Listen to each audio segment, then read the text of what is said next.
Wherever you go, whatever you do, throw a little at it. Omax, Vest and Briefs.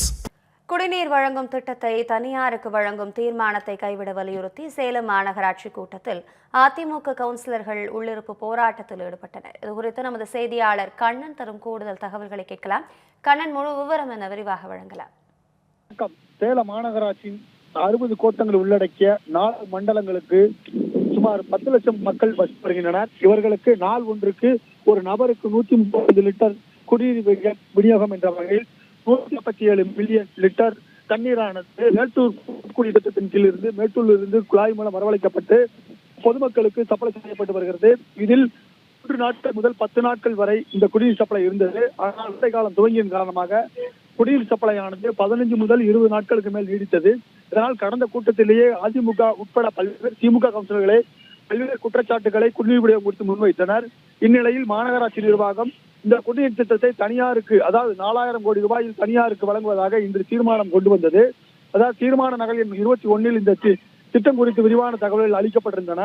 இது ஏற்கனவே நேற்று மாநகராட்சி கவுன்சிலர்கள் வழங்கப்பட்டு விட்டது. இதனை கண்டு அதிர்ச்சி அடைந்த அதிமுக எதிர்க்கட்சி தலைவர் யாதவ் தமிழ் இன்று மாநகராட்சி கூட்டம் மேயர் ராமச்சந்திரன் இந்த தீர்மானம் குறித்து விளக்கம் கேட்டனர்.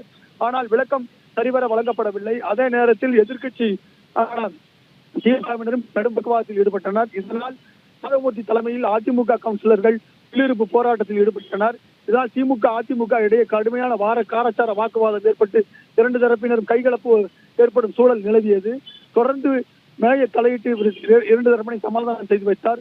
தொடர்ந்து கூட்டம் நடந்த நிலையில் 2 தரப்பிலும் தொடர்ந்து இந்த பிரச்சனைக்காக காரச்சார வாக்குவாதத்தில் ஈடுபட்டதால் தொடர்ந்து 45 நிமிடங்களை நடந்த மாநகராட்சி கூட்டம் கடுமையான வாக்குவாதம் காரணமாக அமளியில் ஏற்பட்டு வந்தது.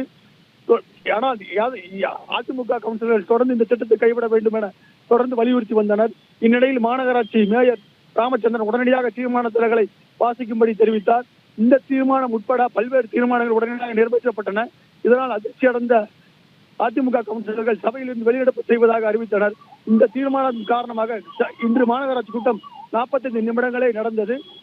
இந்த திட்டம் கொண்டு வருவதன் மூலம் திமுகவினர் பகிரங்கமாக கொள்ளையடிக்கும் முயற்சியில் ஈடுபட்டு உள்ளதாக அதிமுக எதிர்க்கட்சி தலைவர் யாதவ் தலைவர் உட்பட அதிமுக கவுன்சிலர் தொடர்ந்து குற்றம் சாட்டி வருகின்றனர். தகவல்களுக்கு நன்றி கண்ணன்.